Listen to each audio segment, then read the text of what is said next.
Yeah, so here, yeah, good afternoon. So, myself, Mohit Sinha, and I'm your geology faculty. ठीक है, so मैं आपको geology पढ़ाऊँगा. ठीक है, mining geology that's also included in your syllabus. So, geology actually all of जितने भी आप हो यहाँ पे GATE aspirants they all are aware with this subjects, right? है ना? So that मुझे बहुत ज़्यादा मेहनत करने की ज़रूरत नहीं है आप लोग को, ठीक है? तो और आप लोग सब अवेयर होंगे जियोलॉजी से, ठीक है? तो इन गेट, ठीक है, गेट में माइनिंग जियोलॉजी जो दिया है, ठीक है, वो बहुत ज़्यादा नहीं पढ़ना है आप लोग को, राइट? है ना? एंड सम जो कुछ लोग हैं इनमें से वो शायद मुझे जानते भी होंगे, है ना?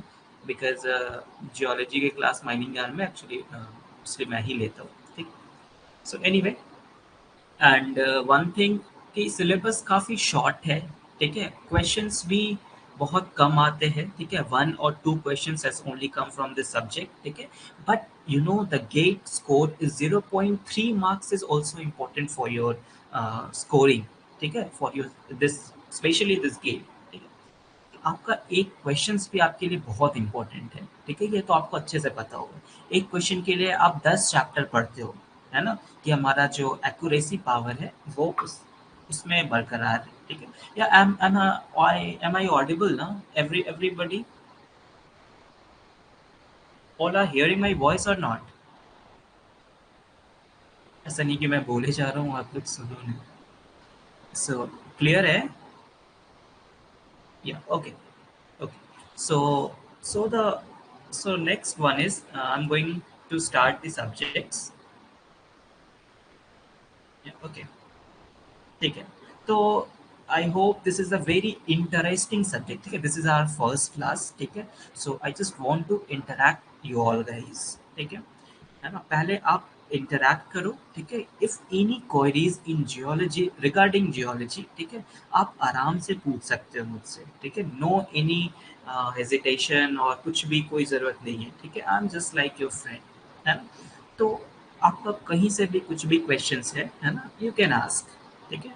अगर समझने में थोड़ा भी प्रॉब्लम हुआ तो आप बता सकते हैं, ठीक है? और इस सब्जेक्ट बहुत ही इंटरेस्टिंग है. अगर आप माइनिंग से हो, ठीक है, तो geology geology is like a brother, ठीक है? आपका भाई है, ठीक है? Without geology I think mining is incomplete, right? है ना? अब जहाँ कोल है, ठीक है, कोल का रिजर्व कैसे पता चलेगा, ठीक है? कहीं पे फोल्ड आ गया, फॉल्ट आ गया, दैट स्ट्रक्चरल डिस्टर्बेंस हुआ, ठीक है? So that's all are about the geology subject. Unconformity आ गया, ठीक है? Dyke sills, that you all know aware this words, ठीक है? दिस टर्मिनोलॉजी, है ना? तो ये सारे कुछ जियोलॉजी. और मोस्ट इंपॉर्टेंट इज दिस स्टैटिग्राफी, ठीक है? स्टैटिग्राफी, है ना?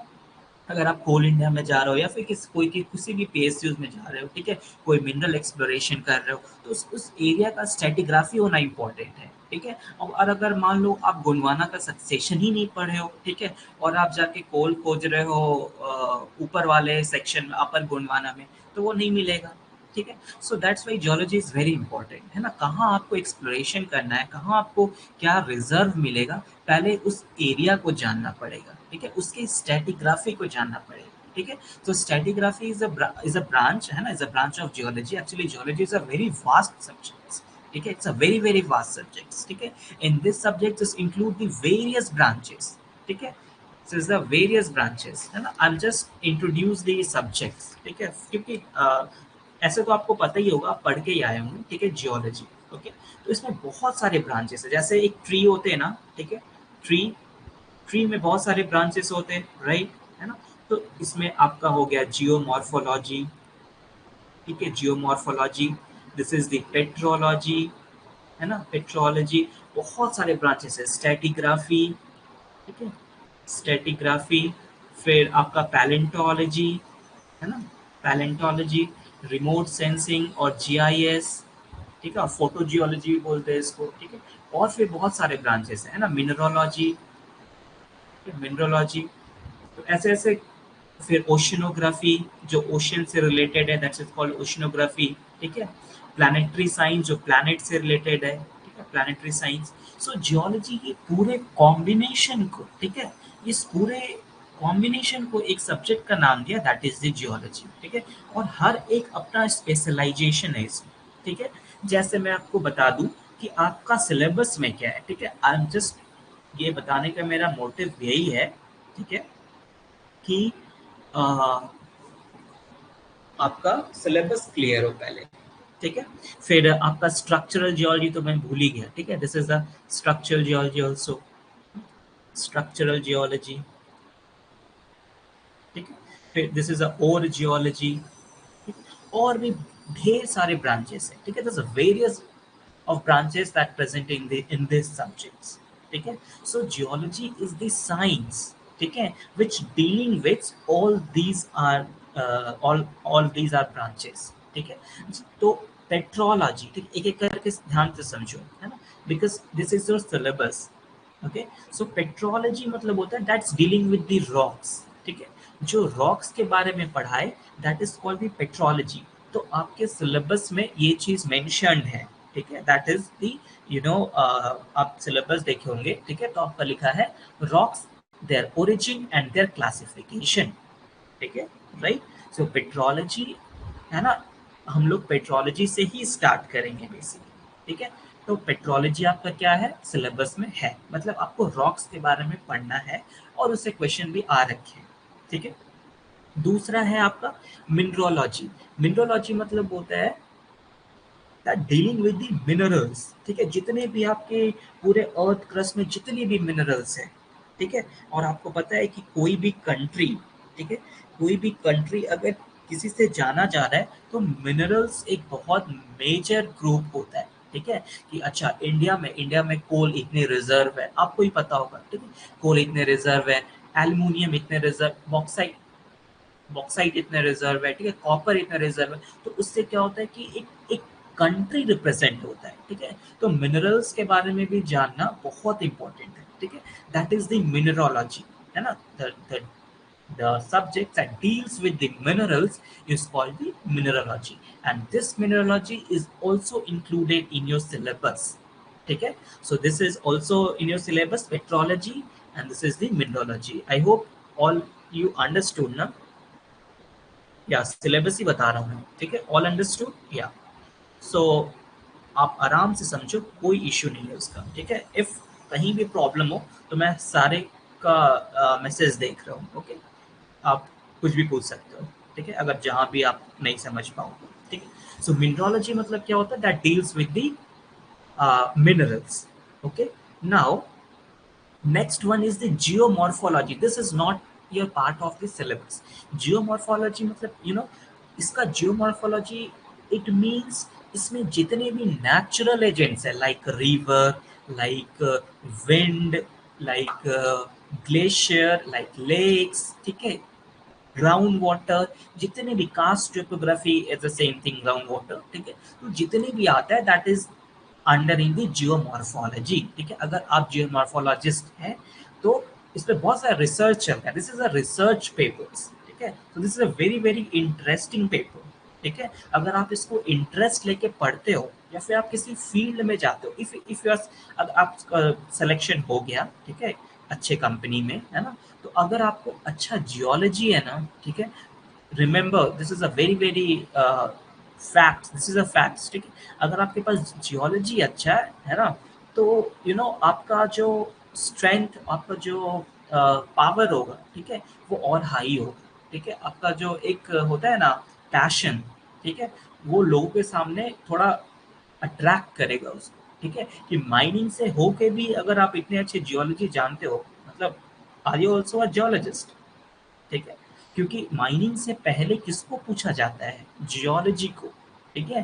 पहले जियोलॉजी बताएगा रिजर्व कितना है ना, जियोलॉजिस्ट को बुलाए जाते हैं, द सीएमपीडीआई वर्क्स, सीएमपीडीआई में आप सबको पता होगा सीएमपीडीआई क्या करता है। CMPDI there is a many of the geologist, ठीक है, उसमें बहुत सारे जियोलॉजिस्ट हैं, और वो माइन प्लान बनाता है ना, रिजर्व बताता है, एस्टिमेट बताता है, ठीक है।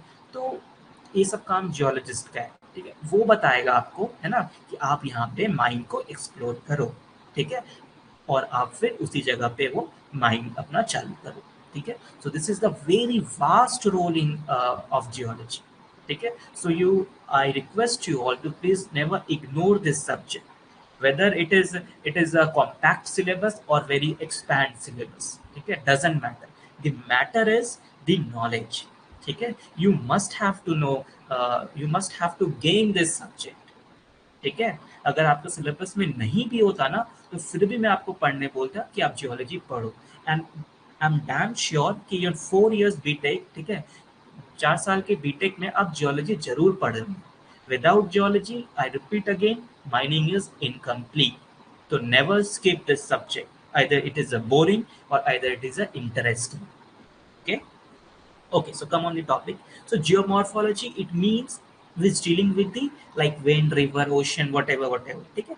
तो उसके बाद आता है आपका स्ट्रक्चरल जियोलॉजी, ठीक है, ये भी आपका सिलेबस में, ठीक है। स्ट्रक्चरल जियोलॉजी मतलब होता है कि जो अर्थ फीचर्स में आपको स्ट्रक्चर्स देखने को मिलते हैं ना, like fault, like fold, like unconformity, like fractures, like joints, ठीक है, ये सब जो है, ठीक है, ये आपका क्या है, इसमें आएगा स्ट्रक्चरल जियोलॉजी में, ठीक है।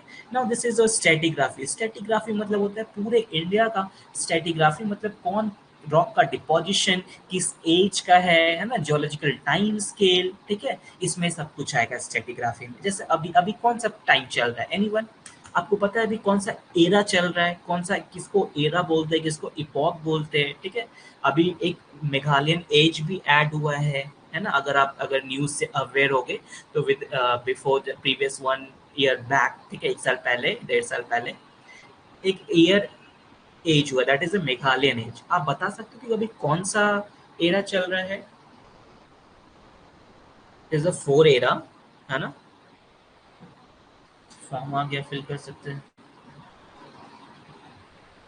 सर। माइनिंग इंस्पेक्टर के डी, हाँ, माइनिंग इंस्पेक्टर, अगर माइनिंग इंस्पेक्टर की बात करें तो माइनिंग इंस्पेक्टर तो जैसे माइनिंग इंस्पेक्टर क्लास चल रहा है, ठीक है, उसमें तो खैर बहुत ज़्यादा जियोलॉजी है, उसमें 70% जियोलॉजी है, ठीक है, तो उसमें तो आपको पढ़ना ही है।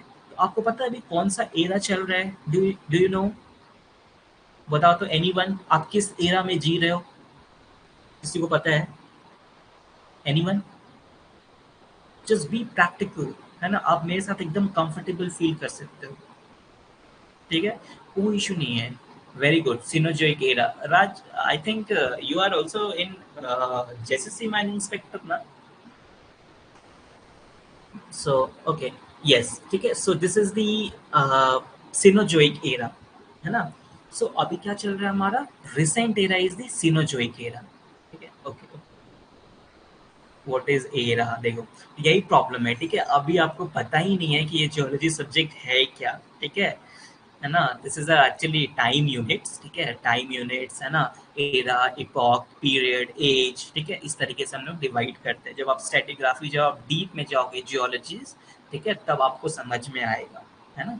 और अब ये जो पीरियड का बात करें, ठीक है, तो अभी क्वाटरनरी पीरियड चल रहा है ना, that is a very recent in age, ठीक है।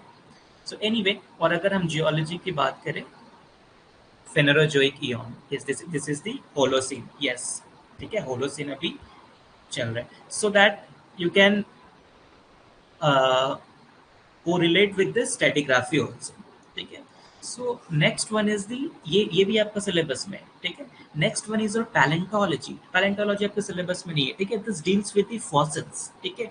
इसमें हम लोग फॉसिल्स के बारे में पढ़ते हैं, जितने डायनासोर्स के फॉसिल्स है, ठीक है, चाहे वो वर्टिब्रेट हो, इनवर्टिब्रेट्स हो। वर्टिब्रेट्स मतलब होता है कि जैसे हम लोग क्या वर्टिब्रेट्स है, ठीक है, दैट्स मैमल्स प्रेजेंट, है ना, हॉर्स, एलिफेंट्स, ह्यूमन बींग्स, जितने भी है, ठीक है, that's all are vertebrate. Invertebrates में आपके बहुत सारे जो ओशन या फिर लैंड में जो प्रेजेंट होते हैं, ठीक है, लाइक ब्रैकियोपोड, लाइक ट्राइलोबिटा, ठीक है, ये सब जो है दैट्स आर इनवर्टिब्रेट्स, ठीक है।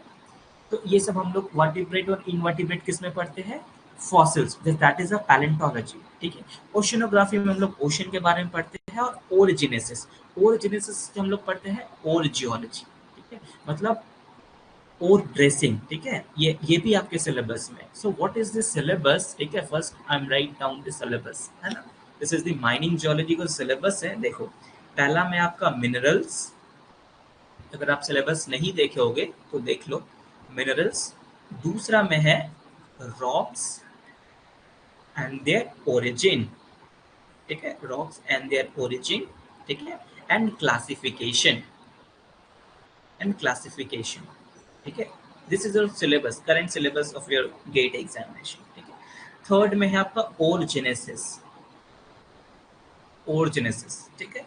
फोर्थ में आपका स्ट्रक्चरल जियोलॉजी, ठीक है। तो syllabus is very very short, ठीक है, बहुत शॉर्ट है ना। चाहे तो मैं इसको 2 दिन में कंप्लीट करवा दूँ, लेकिन मैं चाहता हूँ कि थोड़ा अच्छे से पढ़ो, थोड़ा सा समझ के पढ़ो, ठीक है, because this is a very very interesting subject, है ना।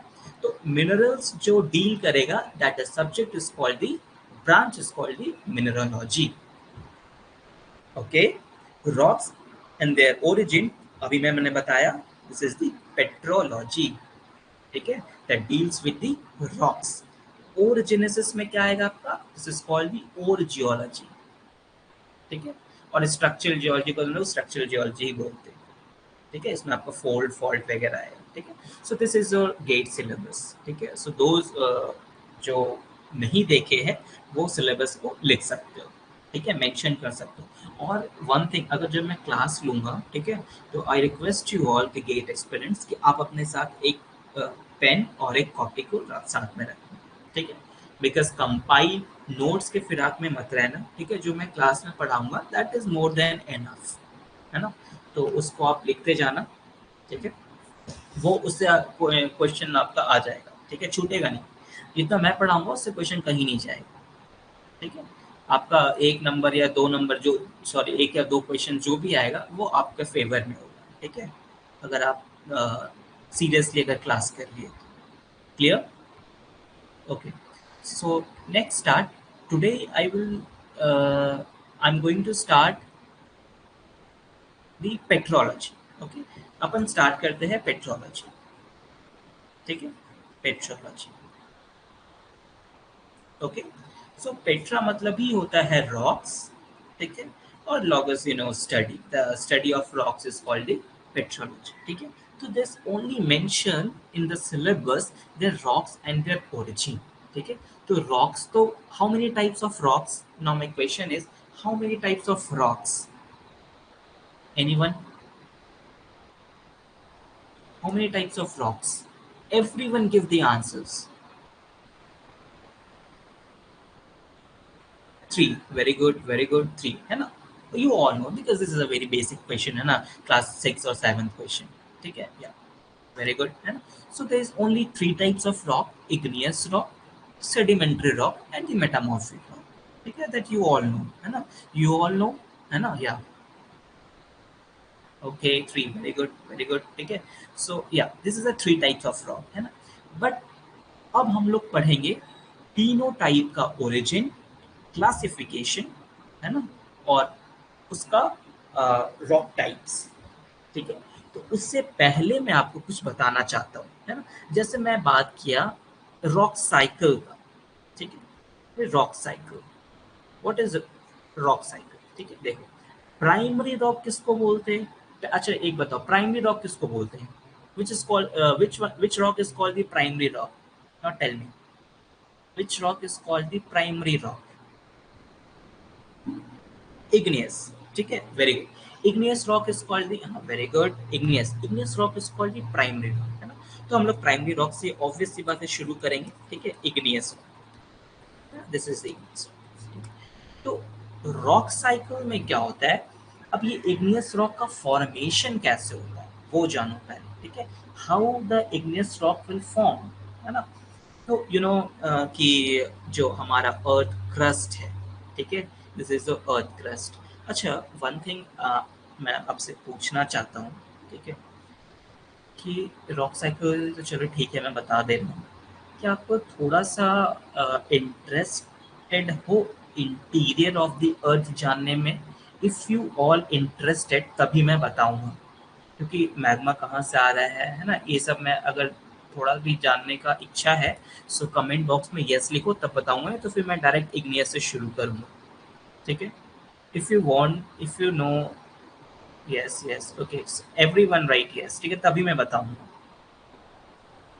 ओके, वेरी गुड, ठीक है, very I am very surprising, ठीक है, कि आपको जियोलॉजी में इंटरेस्ट है। थ्रू वॉल्केनो, नो, वॉल्केनो तो चलो ठीक है, बट यस ओके। सो हाँ, लेट्स स्टार्ट, ठीक है, थोड़ा सा ज़्यादा नहीं, एक आध दिन जाएगा एक्स्ट्रा आपके फ़ायदे के लिए, ठीक है, क्योंकि this is also the general question, ठीक है। सो मैं इग्नियस से पहले, क्योंकि आपको पता है कि इग्नियस रॉक कैसे आता है, कैसे बनता है, इग्नियस रॉक कैसे बनता है, जब मैग्मा जब है अर्थ सरफेस पे आ जाता है, ठीक है, तो ये कूल हो जाता है, कूल डाउन है ना, बिकॉज टेम्परेचर कंडीशन जो है वो डाउन होता है, ठीक है, and then the rock will form the igneous rock. ये सबको पता है, ये बच्चा लेवल से पढ़ते आ रहे हैं। नाउ मैं थोड़ा सा आपको अर्थ के बारे में जानकारी देना चाहता हूँ, ठीक है, अगर आप इंटरेस्टेड हो, और ऑब्वियसली सबको ही हो, ठीक है, तो मैं थोड़ा सा आपको अर्थ इंटरनल स्ट्रक्चर के बारे में जानकारी देना चाहता हूँ, ठीक है, कितने डिग्री पे मेंटल होता है, कितने डेप्थ पे कोर होता है, ठीक है, तो थोड़ा सा बस लिटिल। तो देखो, अर्थ इंटीरियर है ना, अर्थ इंटीरियर के बाद मैं बात करूं, the internal structure of the अर्थ के बारे में बात करूं, आर मदर अर्थ, ठीक है, तो ये आपका अर्थ का जो शेप है ना, the shape of the earth is, anyone, earth का शेप कैसा है, पहले ये बता दो मुझे, what is the shape of the earth, tell me. किसी को पता है तो वो आप बता सकते हो, देखूं। Oval no, geoid no, spiral spherical no, किसी का सही आंसर नहीं आ रहा है। ओवल, ओवल कौन सा शेप, देखो ये बहुत इंपॉर्टेंट है। Spherical, spherical spherical spherical, yes, only one student, that is Jitendra का मुझे सही लगा, ठीक है। Actually joyed is not a, joyed, joyed it's a, वो खुद में एक सब्जेक्ट है, ठीक है, दैट इज अ जियोडेसी, है ना, वो एक शेप को ही पढ़ाई करता है, ठीक है, अगर शेप, अर्थ का शेप इतना इजी नहीं है, ठीक है, स्फेरॉइडल, यस, ठीक है। देखो, अर्थ का जो शेप है ना, व्हाट, अगर कोई भी क्वेश्चन पूछ लेगा, आप मदर अर्थ में रहते हो, आपको अर्थ का शेप नहीं पता है, ऐसे आप ओवल बोल दोगे तो आपको पता है, आपको जो इंटरव्यू में जाओगे ना, अगर मान लो किसी कंपनी में इंटरव्यू में जाओगे, तो पूछ देगा what is the shape of the अर्थ, तो आप ओवल बोलोगे तो आपको पहले भगा देगा, ठीक है, बोलना ही मत ओवल कभी।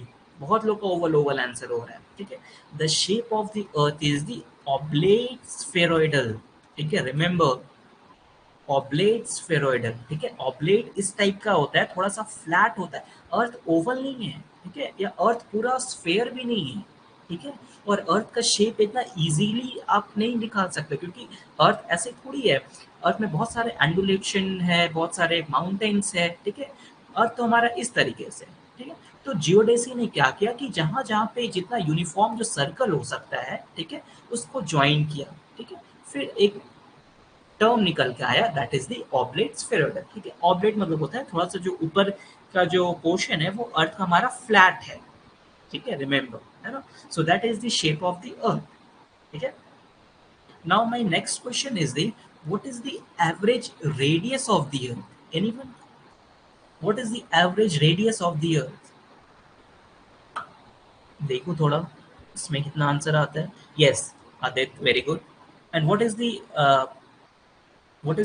Average radius of the earth, average radius 6400 kilometre, approx बोल सकते हो, 12756 किलोमीटर, इतना ज़्यादा नहीं, नहीं, नहीं, नहीं, नहीं, एग्जैक्ट व्हाट इज द 6400 6400, वो सटीक आंसर्स नहीं मिल रहा है, yes, Vaibhav, Vaibhav was right, 6317 नहीं है, 6371 किलोमीटर है, यस, जितेंद्र ऑल्सो राइट, 637, अभिनव ऑल्सो राइट, यस, नहीं, नहीं, नहीं, एवरेज रेडियस जो है वो 6371 किलोमीटर है, ठीक है। देखो, बहुत सारे बुक में आप ऐसे ही बुक उठा के पढ़ लेते हो, है ना, स्टैंडर्ड बुक, हमेशा स्टैंडर्ड बुक पढ़ा जाता है, और जियोलॉजी में मुझे नहीं लगता है कि आपको बहुत ज़्यादा आप पढ़े हो, ठीक है, क्योंकि इसमें एक एक ब्रांच में एक टॉपिक से, ठीक है, एक बुक होता है, जैसे मैंने आपको जियोमॉर्फोलॉजी बताया, इसमें विंड, ग्लेशियर ये सब बताया, तो विंड का एक अलग बुक है, ग्लेशियर का एक अलग बुक है, ठीक है, इस टाइप से बुक है ना। तो इतना पॉसिबल नहीं है, आप लोग का बस की बात नहीं है, सो इसको रहने दो, ठीक है। So average radius is the 6371 kilometre, ठीक है। Remember, if the interviewer asked, है ना, what is the equatorial radius, ठीक है, देखो, हाँ, I am going to change the page, ठीक है। देखो, अर्थ आपका कुछ इस तरीके से इलिप्स है ना, इलिप्स तो जानते हो, दो फोकाई होते हैं, ठीक है। तो एक रेफरेंस स्फेरॉइडल हम लोग लेते हैं, ठीक है। मान लो ये इलिप्स है, एक्चुअली थोड़ा सा ड्राइंग में प्रॉब्लम हो सकता है, यू कैन मैनेज, है ना, थोड़ा मेरा ड्राइंग अच्छा नहीं है। So this is the focus, है ना, and this is the equatorial radius, ठीक है। this is the equatorial radius and this is called the polar radius, ठीक है, this is called polar radius, है ना। और ये जो मैं इसी के बारे में पूछा था, what is the average radius, ठीक है, तो ये इसको बोलते हैं एवरेज रेडियस, है ना। Average radius is 6371 kilometre, okay, ठीक है। और मैं अगर इक्वेटोरियल रेडियस की बात करूं, क्योंकि अर्थ का जो इक्वेटर भाग है ना, वो थोड़ा लंबा है, वो थोड़ा बड़ा है, ठीक है।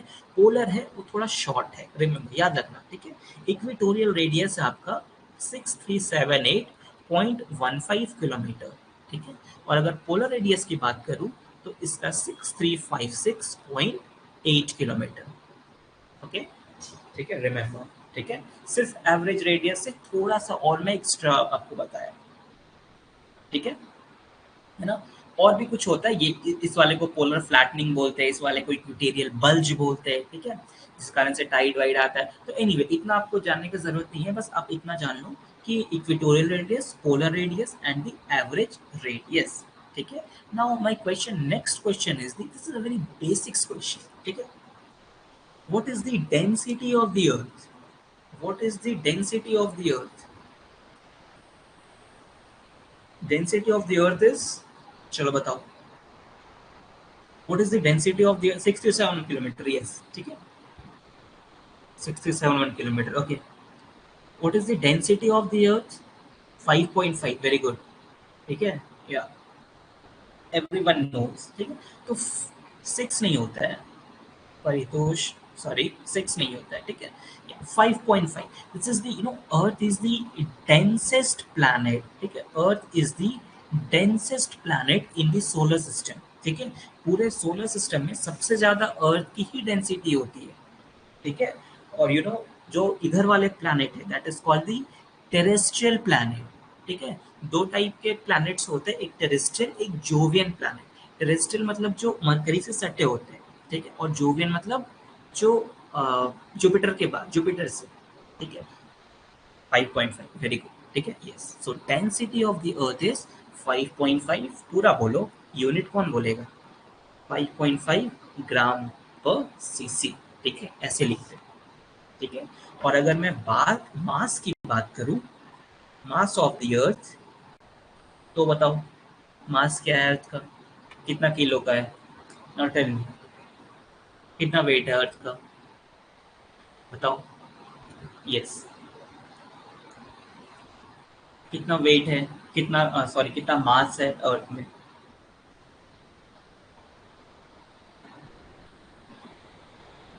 एनीवन, नो वन, है ना, 15 मिलियन, देखो, mass of the earth is, बता रहा हूँ, लिख लो डेटा, डेटा लिख लो, very important, that is 5.97 into 10 to the power 24 kg, ठीक है, इतना आपका मास है, ठीक है। तो सोच लो कितना है ना। तो कोई बात नहीं, अब आते हैं हम लोग इंटीरियर ऑफ द अर्थ में, ठीक है। तो क्रस्ट को, इन अर्थ को, है ना, ये वाला समझो अर्थ है, ठीक है, ये अर्थ है ना। यहाँ से मैंने अर्थ का स्टडी करने के लिए ये वाले भाग को कट करूंगा, ठीक है, ये वाले भाग को मैं कट करूंगा, ठीक है,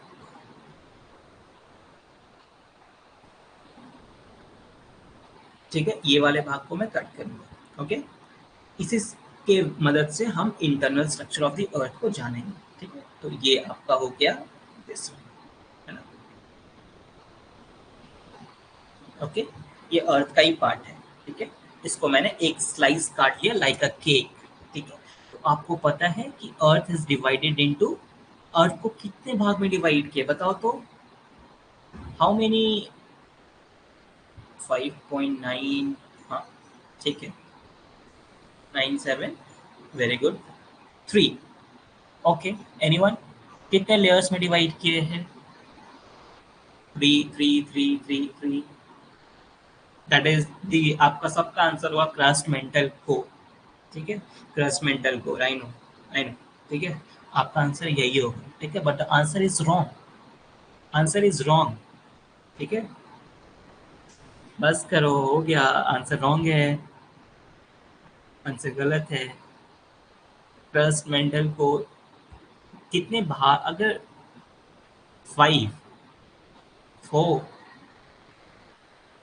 देखो, ओके, देखो क्रस्ट को ना, अर्थ को, देखो ये आपका अर्थ है, ठीक है, ये दिस इज योर अर्थ, ठीक है। इसका हम एक स्लाइस काटे, ठीक है, एक स्लाइस काट समझने की कोशिश कर रहे हैं, है ना, अर्थ को, ठीक है। ये एक्चुअली साइस्मिक स्टडी के थ्रू, जियोफिजिक्स के थ्रू, ये हम जियोलॉजी में जियोफिजिक्स और जियोकेमिस्ट्री भी उसका एक ब्रांच है, ठीक है। तो जियोफिजिक्स के थ्रू हम लोग साइस्मिक स्टडी करके, है ना, अर्थ का इंटीरियर को जानने की कोशिश की है, ठीक है। तो देखो, अर्थ जो है ना, अर्थ का जो स्ट्रक्चर है, ठीक है, वो मैंने इस टाइप से ऐसे करके ले लिया, ठीक है, ओके। तो उसको दो भाग में बांटे हैं, रिमेम्बर, ठीक है। अर्थ को जो है हम लोग दो भाग में डिवाइड किए हैं, ठीक है, that divided the layers within the earth, that are divided into two ways, दो तरीके में डिवाइड किए हैं, ठीक है। पहला on the basis of the chemical composition, ठीक है, और दूसरा on the basis of the mechanical layers, ठीक है। रिमेम्बर, तो अर्थ को जो हम लोग कितने भाग में डिवाइड किए हैं? दो भाग में डिवाइड किए हैं, ठीक है, याद रखना, है ना। अगर कोई क्वेश्चन पूछे तो थोड़ा सटीक आंसर दो, इंटीरियर ऑफ द अर्थ की बात करूं, है ना, that categorise according to the two parameters, पहला on the basis of, on the basis of the chemical composition, ठीक है, and second on the basis of the, on the basis of the mechanical properties, ठीक है, mechanical properties. तो chemical composition की अगर बात करें तो फिर हम लोग इसको डिवाइड किए हैं तीन भाग में, that is crust, mental and core, ठीक है। और अगर मैं मैकेनिकल कंपोजिशन की बात करूं, ठीक है, इसको हम लोग रियोलॉजिकल प्रॉपर्टीज भी बोलते हैं, ठीक है। तो ये फिर आएगा लिथोस्फेयर, है ना, लिथोस्फेयर, एस्थेनोस्फेयर, स्टेनोस्फेयर, ठीक है, मेसोस्फेयर, है ना, मेसोस्फेयर, दैट इज द बैरियोस्फेयर, ठीक है, and the lower mental, upper mantle, इस टाइप से हम लोग डिवाइड, ठीक है। तो याद रखना कि अर्थ इंटीरियर को हम लोग दो भाग में डिवाइड किए on the basis of the chemical composition and on the basis of the mechanical properties. Chemical composition की बात करूं तो फिर क्रस्ट, मेंटल और कोर बोलना, ठीक है, क्लियर, ओके। तो अब थोड़ा सा इस फिगर को देखो, ठीक है, इस फिगर को देखो, ये आपका कॉन्टिनेंटल क्रस्ट है, ठीक है। अगर स्लाइड शो कर देता हूँ मैं थोड़ा, ताकि आपको इजीली दिख पाए, ठीक है। देखो, ये आपका कंपोजिशन ऑफ द अर्थ, ठीक है, पहला में लिखा कंपोजिशन ऑफ द अर्थ, मतलब क्या है, क्रस्ट, मेंटल और कोर की बात कर रहा हूँ। तो जितने भी अर्थ में जितने 90% जो आपका अर्थ है वो किससे बना हुआ है? आयरन, सिलिकॉन, मैग्नीशियम, ऑक्सीजन, ठीक है, ये सब बल्क मात्रा में आपका क्या है, प्रेजेंट है, ठीक है। और भी बहुत सारे माइनर एलिमेंट्स है लाइक कैल्शियम, एल्यूमिनियम, निकल, सोडियम, है ना, सल्फर वगैरह। तो आप देखो, ये आपका क्या है, पूरा अर्थ है।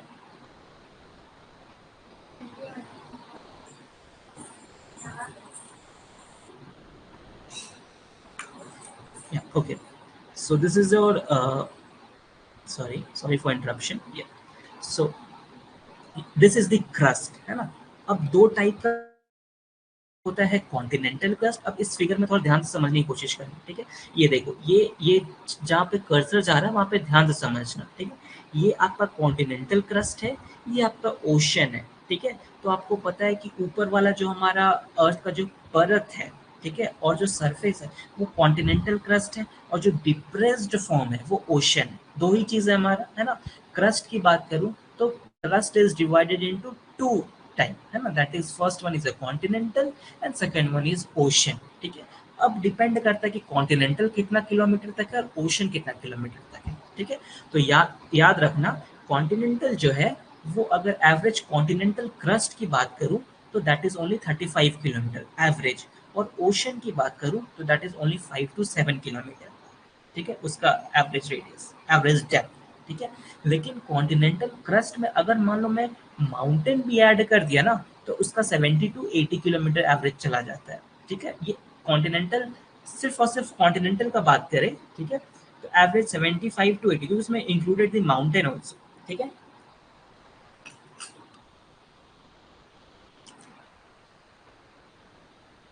ओके, नाउ अब क्रस्ट को ही दो भाग में बांटा गया है, ठीक है। एक सियाल और एक सीमा में, आपको दिख रहा होगा ये सियाल है, ये सीमा है, ठीक है। Nothing, the sial is the silicon and aluminium and silica and magnesium, ठीक है। Actually this is a composition based, है ना, क्योंकि क्रस्ट में आपको ज्यादा लाइटर एलिमेंट्स मिलते हैं, है ना। तो this is the sial, silicon and aluminium, and sima is also known as the oceanic crust, ठीक है, silicon and the magnesium. Okay, अब इन दोनों को जो डिवाइड किया है that is called the discontinuity, इसको हम लोग बोलते हैं कॉनराड डिसकंटिन्यूटी, ठीक है। यहाँ तक आपका हो गया, और आपको दिख रहा होगा यहाँ पे लिखा होगा कि average is around 75 to 100 to 200 kilometre, ठीक है। तो ये आपका पूरा क्रस्ट था। फिर क्रस्ट के बाद आता है आपका मेंटल, ठीक है। तो यहाँ तक अराउंड 2900 किलोमीटर, यहाँ पे 2886 लिखा हुआ है, आप 2900 भी कर सकते हो, ठीक है। 2900 किलोमीटर तक, दैट इज 2900 किलोमीटर्स तक आपका पूरा मेंटल है, ठीक है। और मेंटल के नीचे क्या है आपका पूरा 6371, that is the average radius of the अर्थ, आपका पूरा कोर है, ठीक है। तो जो मेंटल और क्रस्ट को जो डिफाइन करता है that is called the Mohorovicic discontinuity, है ना, that is called the Mohorovicic discontinuity, ठीक है। अब मेंटल को भी दो भाग में डिवाइड किया गया है, एक अपर मेंटल आपको दिख रहा होगा, एक अपर मेंटल, एक लोअर मेंटल, ठीक है। लोअर मेंटल आपका कहाँ से स्टार्ट है, 720 किलोमीटर से, ठीक है। अब अपर मेंटल और लोअर मेंटल को जो डिसकंटिन्यूटी डिफाइन किया है that is called the repetitive discontinuity, ठीक है। उसके बाद आते हैं आपका आउटर कोर और इनर कोर, ठीक है। आउटर कोर और इनर कोर भी फिर डिफाइन किए, तो आउटर कोर और लोअर मेंटल को जो डिफाइन डिवाइड किया है that is called the Gutenberg Richard discontinuity, ठीक है। और जो आउटर कोर और इनर कोर को जो डिफाइन किया है, डिवाइड किया है that is called the lemon discontinuity, ठीक है। तो हर एक डिवीजन का जो डिसकंटिन्यूटी है वो आपको अब याद रखो तो वो ज़्यादा अच्छा है ना।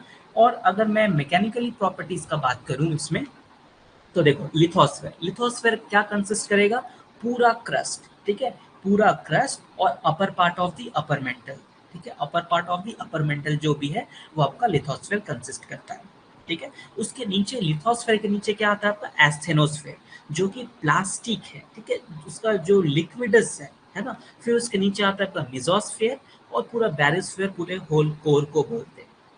अंडरस्टैंड, ये समझ में आया कि नहीं। तो मैग्मा जो है, मैं यही बताना चाह रहा हूँ, जो मैग्मा जो है वो आपका लोअर यहाँ पे रहता है, ठीक है, आउटर कोर लोअर मेंटल, है ना। पूरा मेंटल, ये वाले को लेयर को हम लोग डी डबल डैश लेयर बोलते हैं, ठीक है। यहीं पे जो है वो आपका मैग्मा प्रेजेंट होता है, ठीक है। और यहीं से आपका ऊपर जो एक कॉन्वेक्शन साइकिल होता है, जो मैग्मा ऊपर की ओर आते रहता है due to the buoyancy force, ठीक है। एक मिनट मैं आपको बता रहा हूँ, है ना। समझ में आ रहा है कि नहीं आ रहा है? You all understood or not understood? Sir once more sir, कौन सी लेयर में कौन सा टाइप का रॉक मिलता है? नहीं नहीं, सिलिकॉन एल्यूमिनियम सिलिकॉन मैग्नीशियम, देखो कौन सी लेयर में कौन सा टाइप का रॉक मिलता है क्या है। कौन सी लेयर में कौन सी, ऑब्वियसली सारा इग्नियस रॉक होगा ना, अंदर में तो सेडिमेंट्री रॉक कैसे हो सकता है, ठीक है, सारे इग्नियस रॉक होते हैं, है ना। यस, तो देखो क्या होता है ना, let me explain with the help of diagram, please थोड़ा ध्यान से समझो, ठीक है। इससे क्वेश्चन नहीं आएगा, है ना, लेकिन स्टिल आपको समझना जरूरी है। देखो क्या होता है ना, ये आपका अर्थ है, ठीक है, ये आपका अर्थ का मैंने लेयर बनाया है, ठीक है। तो क्रस्ट है ये, ठीक है, ये क्रस्ट है और ये डिप्रेस पार्ट ओशन है, क्योंकि क्रस्ट तो यूनिफॉर्म होता नहीं है ना। और ये जो क्रस्ट है वो छोटे बड़े प्लेट से बने हुए हैं, ठीक है। That is called the tectonic plates, है ना, this is called the tectonic plates, आपको पता है। और वो प्लेट्स जो है वो आपस में क्या कर रहे हैं, मूव कर रहे हैं, ठीक है। कुछ प्लेट्स टकरा रहे हैं, कुछ प्लेट्स डाइवर्ज कर रहे हैं, और कुछ प्लेट जो है वो ट्रांसफॉर्म हो रहे हैं, ठीक है। तो ये जो भी है, ठीक है, ये पूरे क्रस्ट जो है आपका प्लेट से बना हुआ है, ठीक है, दैट इज द लिथोस्फेयर। और नीचे जो है वो आपका पूरा मैग्मा है, ठीक है। अब मैग्मा क्या कर रहा है, इसको पुश कर रहा है, ठीक है, हमेशा हमेशा पुश कर रहा है, ठीक है। तो अब कहीं पे भी फ्रैक्चर्स मिला है ना उसको, या फिर कुछ भी मिला, तो मैग्मा क्या होगा, ऊपर आ जाएगा, आएगा कि नहीं, है ना। तो ये पुश करेगा, फिर ये वापस आएगा, दिस इज कॉल्ड कॉन्वेक्शन, है ना, this is called convection current, है ना। तो ये पूरे मेंटल में कॉन्वेक्शन करंट चलता रहता है, ठीक है। इस प्लेट को पुश करेगा, फिर यहाँ से प्लेट से फिर वापस आ जाएगा, ठीक है, फिर इस तरीके से, है ना। ये this is called convection cycle of the magma, clear, ठीक है। तो अब कहीं फ्रैक्चर मिल गया तो वॉल्केनो इरप्शन हो गया, है ना। तो यहीं से जो मैग्मा आ रहा है मेंटल से, ठीक है, वो यहाँ पे आपका अर्थ सरफेस पे आ जाता है। Now it's the magma come change to the lava, ठीक है। जब अर्थ सरफेस पे आएगा तो उसको वो लावा बोलते हैं, है ना। फिर वो कंसोलिडेट होता है, सॉलिडिफाइड होता है ना, and then form the primary rock called the igneous rock, उसी को हम लोग इग्नियस रॉक बोलते हैं। समझ में आया।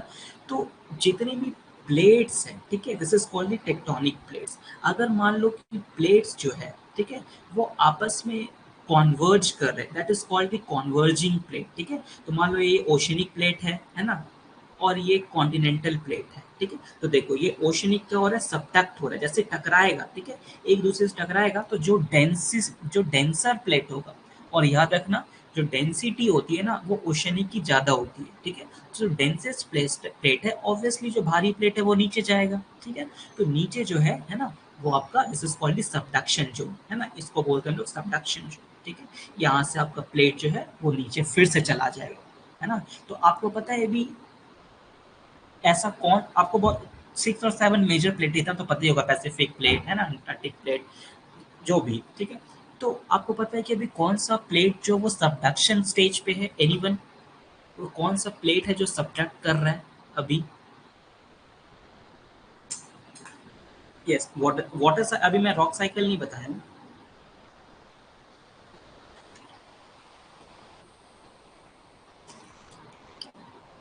मैग्मा अर्थ में एब्जॉर्ब नहीं होता है, एब्जॉर्ब क्यों होगा, इट्स नॉट एब्जॉर्बिंग पावर, वो पानी थोड़ी एब्जॉर्ब हो जाएगा, ठीक है।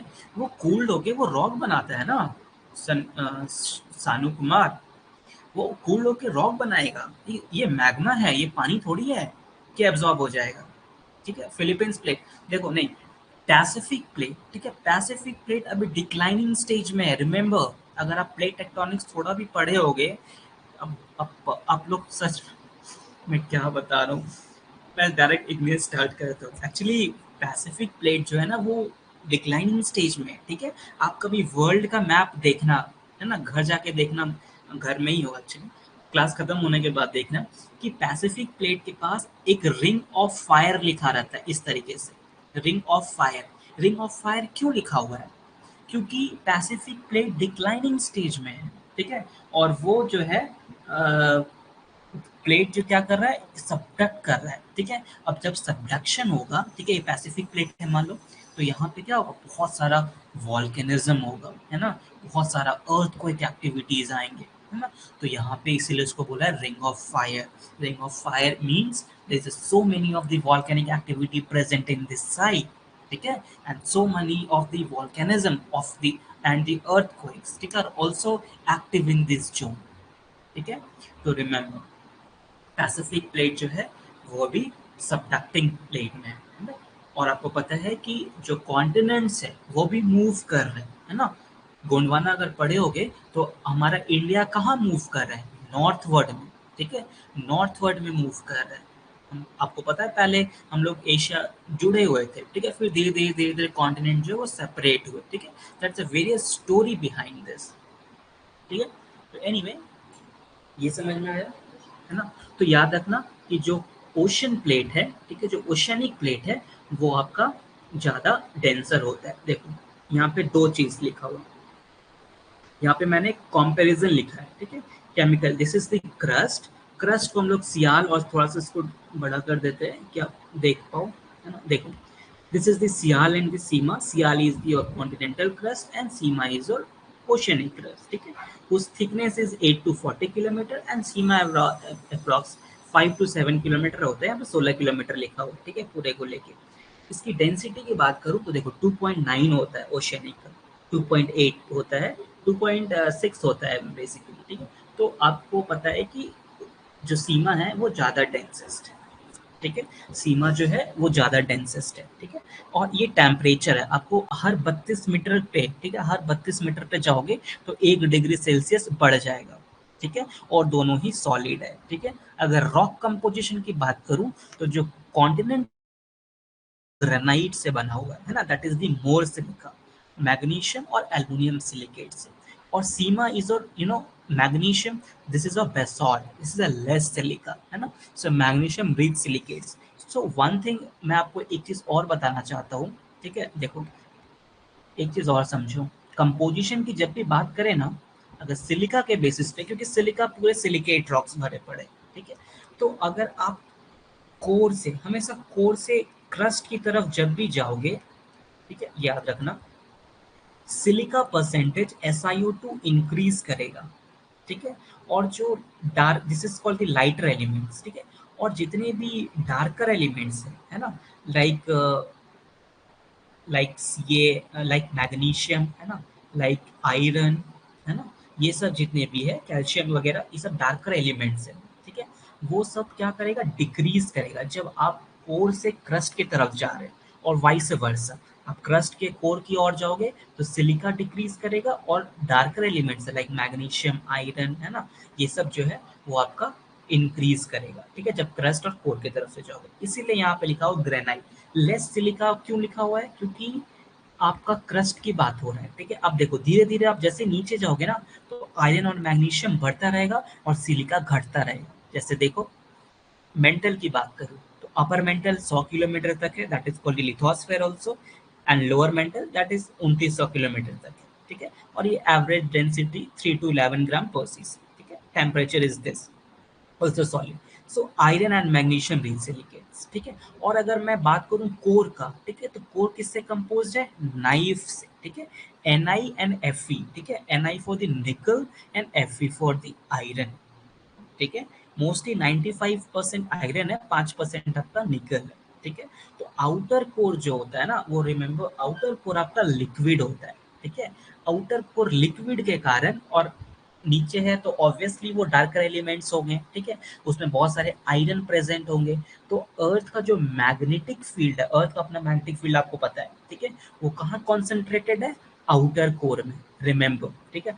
Outer core is liquid. अगर नहीं विश्वास होता है तो ये एक वाला ग्राफ को देखो, ठीक है, देखो ये वाले ग्राफ को, इसमें आपको पता है कि आउटर कोर, देखो लोअर मेंटल सब कुछ लिखा हुआ है यहाँ पे, है ना। आपको एक्चुअली ये पढ़ना नहीं है, अर्थ को, ठीक है।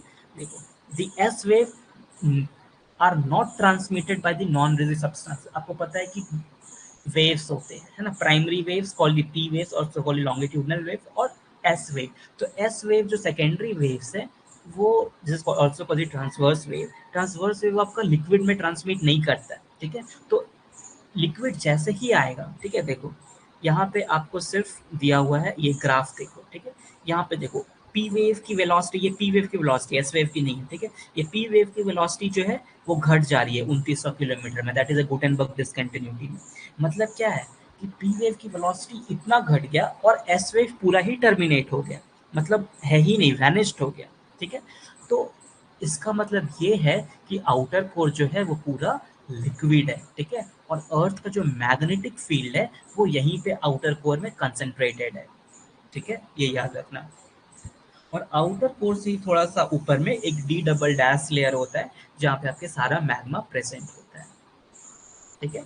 तो this is all about the internal structure of the अर्थ। इतना आई थिंक जानना भी नहीं है, लेकिन मैंने आपको बता दिया, ठीक है। Mostly you know see this mostly the iron and some nickel, some silicon, है ना। तो लेकिन अगर याद रखना कि आप अगर ऊपर जा रहे हो, ठीक है, कोर से ऊपर जा रहे हो, तो जो लाइटर एलिमेंट्स है लाइक सिलिकॉन, लाइक एल्यूमिनियम, है ना, ये सब जो भी है लाइटर एलिमेंट्स है वो सब आपका बढ़ेगा, ठीक है। और जैसे ही आप क्रस्ट से कोर की ओर जाओगे तो मैग्नीशियम, आयरन, कैल्शियम, ये सब डार्कर एलिमेंट्स है, ठीक है। ये सब आपका क्या होगा, अगर आप ऊपर से नीचे जा रहे हो तो बढ़ेगा, ठीक है, और नीचे से ऊपर जा रहे हो तो घटेगा, है ना। तो याद रखना इस चीज़ को, है ना। और देखो, ये अगर ओशनिक क्रस्ट और कॉन्टिनेंटल क्रस्ट के बारे में लिखा हुआ है ना, तो आपको पता है कि ओशनिक क्रस्ट डार्क कलर का होगा, that is called the mafic rock. उसको हम लोग मैफिक रॉक बोलते हैं, उसको बेसॉल्ट बोलते हैं, बेसॉल्टिक रॉक, है ना। That is composed of the FeO and CaO, ये रिटन क्लियरली, ठीक है। और कॉन्टिनेंटल क्रस्ट में देखो लाइटर कलर लिखा हुआ है ना, this is called the felsic rock, ये मैं इग्नियस में पढ़ाऊंगा, ठीक है। That is enriched in the potassium, sodium, silicon, ठीक है, ये सब लाइटर एलिमेंट्स है जो रहता है। That's why it's also called the sial and sima, ठीक है। तो here this is the basaltic, और इसको हम लोग ग्रेनोडायरेटिक बोलते हैं। तो अगर कोई पूछे आपसे what is the composition of the continental crust, ठीक है, तो आपको ग्रेनोडायरेटिक बोलना है, ठीक है।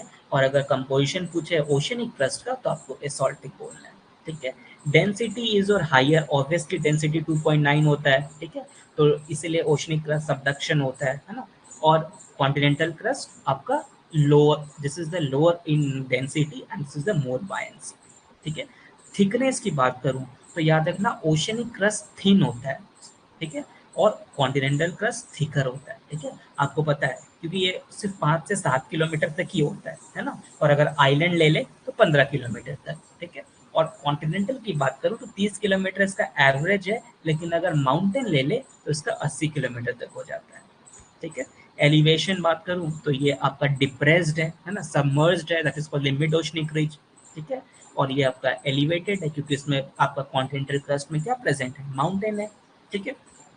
एज की बात करूं तो ओल्डेस्ट एज आपका 180 मिलियन ईयर्स है, क्योंकि और इसमें 4000 मिलियन ईयर्स है, क्योंकि अर्थ क्रस्ट जो है कॉन्टिनेंटल क्रस्ट है वो सबडक्शन नहीं होता, ठीक है। और ओशनिक क्रस्ट हमेशा सबडक्शन होते रहता है, वो न्यू फॉर्म्ड होते रहता है, ठीक है। अभी आपका ये ओशन है, मान लो अभी आपका पैसिफिक ओशन है, ठीक है। पैसिफिक ओशन बोलने का डिक्लाइनिंग चल में कुछ दिन, कुछ साल बाद मतलब ये मत समझना कि 5 से 10 साल बाद, 5 से 10 हजार या मिलियन साल बोलो, ठीक है। जियोलॉजी में हम लोग 10,000 साल से बात करते हैं, ठीक है। तो उस साल बाद आपका पैसिफिक ओशन खत्म हो जाएगा, ठीक है। फिर उसके बाद नया ओशन फॉर्म्ड होता है ना। तो ओशन रेगुलरली फॉर्म्ड होते रहता है, ठीक है। तो इसलिए ज्यादा हलचल आपको ओशन में ही दिखेगा, ठीक है। So that's all about the internal structure of the earth. I think it is a sufficient for the understanding, है ना। इतना आपको समझ में आ गया होगा कि कहाँ पे क्या प्रेजेंट होता है, कितने पे डिसकंटिन्यूटी होती है, कितने पे डेप्थ होता है ना, ठीक है। ये थिंग आई थिंक क्लियर होगा, ठीक है। मुझे लगता है बहुत ज़्यादा पढ़ने की ज़रूरत है, because this is not part of this syllabus, ठीक है। या I will send this notes, ठीक है। आई दिस मैं इसको अपलोड कर दूँ, ठीक है। आई अपलोड दिस PDF, अब पढ़ लेना, आपको समझ में नहीं आएगा सर मेंटल में कौन सा मिनरल पाया जाता है, अगर मिनरल पढ़ना है, ठीक है, मिनरल पढ़ना है तो बिल्कुल पढ़ा दूंगा, डोंट वरी, है ना। देखो मेंटल में ये सब मिनरल पाया जाता है, ठीक है। ओलिवीन, है ना, पायरोक्सीन, ये सब नाम सुने हो, ये सब मिनरल पाया जाता है, ठीक है। लेजोलाइट, हर्सबर्गाइट, ये सब मेंटल में पाया जाता है, ठीक है। ओके, मैं आपको अपर मेंटल, लोअर मेंटल सब का इसमें लिखा हुआ है, रॉक्स, ठीक है, मिनरल्स जो भी है, ठीक है। पेरोस्काइट आपका लोअर मेंटल में पाया जाता है, दैट इज अ पेरिक्लेस, ठीक है। ओशनिक में तो आपको पता है बेसॉल्ट, कॉन्टिनेंटल में ग्रेनोडायराइट, और मेंटल में आपका पेरिडो पेरिडोटाइट, याद रखना। अगर मेंटल में अगर बात करें तो हम लोग एक रॉक से डिनोट करते हैं, actually this is not a rock, this is a composition, this is called the peridotite, ठीक है। पेरिडोटाइट आपका ओलिविन, पायरोक्सिन ये सब से मिलके बना हुआ है। क्लियर? ठीक है, और कोर में तो पता ही है mostly concentrated in the iron. Everything is clear? काफ़ी लोग निकल गए, आई थिंक उनको समझ में नहीं आया है, इसलिए मैं बोला था कि आप लोग के मर्जी से मैं पढ़ाऊँगा ये। ठीक है? तो from tomorrow will start the syllabus. Okay? हुँ, कैसा लगा आज का क्लास? समझ में आया है कि नहीं आया? ये बताओ। एकदम जेन्युइनली बताना। ठीक है? थोड़ा-मोड़ा कुछ 10 टू 20% पेरियोडाइट इज़ अल्ट्रा बेसिक, हाँ, बिल्कुल अल्ट्रा बेसिक होता है। मैं बताऊँगा what is ultra basic, what is ultra mafic, ठीक है? जो नीचे प्रेज़ेंट होता है that is the ultra basic. फिर थोड़ा-सा ऊपर जाओगे तो बेसिक, है ना? फिर ऊपर आया तो फेल्सिक। ठीक है? या आया ना? ओके।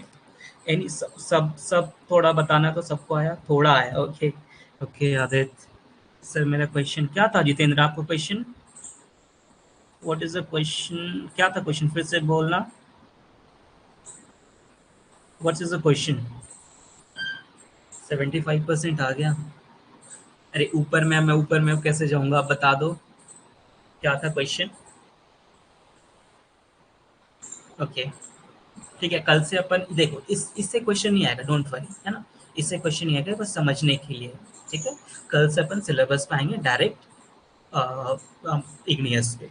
ठीक है, 60 to 70% आया, मतलब that's okay, that's more than sufficient, बहुत आ गया। ठीक है, तो ये थोड़ा इंटरेस्टिंग फैक्ट्स था उसके बारे में, है ना? और बहुत कुछ है। ठीक है, और अगर किसी को भी कोई क्वेश्चन पूछना है तो आप बिल्कुल पर्सनल मैसेज कर सकते हैं, मुझे कोई दिक्कत नहीं है। सर सियाल में 40 किलोमीटर है, चार्ट में डायग्राम 20 किलोमीटर है। सियाल में 40 किलोमीटर कब हो गया? 35 किलोमीटर है ना? देखो एवरेज, वो डायग्राम में तो एवरेज दिया हुआ है ना। ठीक है, 20 to 35 किलोमीटर्स। ठीक है, ओके। डायग्राम में कितना दिया हुआ है देखो। क्या बोल रहे हो? कहाँ 20 किलोमीटर? ये 35 किलोमीटर। अच्छा ये वाला ना, हाँ ठीक है, तो ये पेन से डायग्राम बनाया हुआ है। ठीक है, ये पेन से डायग्राम बनाया हुआ है। ठीक है, तो इसमें तो देखो 2886 लिखा हुआ है, इसमें तो होता है तो 2900 है। ठीक है, तो वो नहीं है, डेटा डेटा इज इम्पोर्टेंट। ठीक है, डायग्राम तो मैं आपको बस समझने के लिए बना दिया। ओके, याद रखना कॉन्टिनेंटल प्लस 35 किलोमीटर। ठीक है सर, प्रीवियस क्वेश्चन में पूरे बता देना जियोलॉजी के। ओके, हाँ बिल्कुल बिल्कुल, लास्ट में जब भी होगा मैं आपको बता दूंगा। ओके, प्रीवियस क्वेश्चन डिस्कस होगा। Okay, so thank you so much for the cooperation. I will meet the next class. Okay, thank you.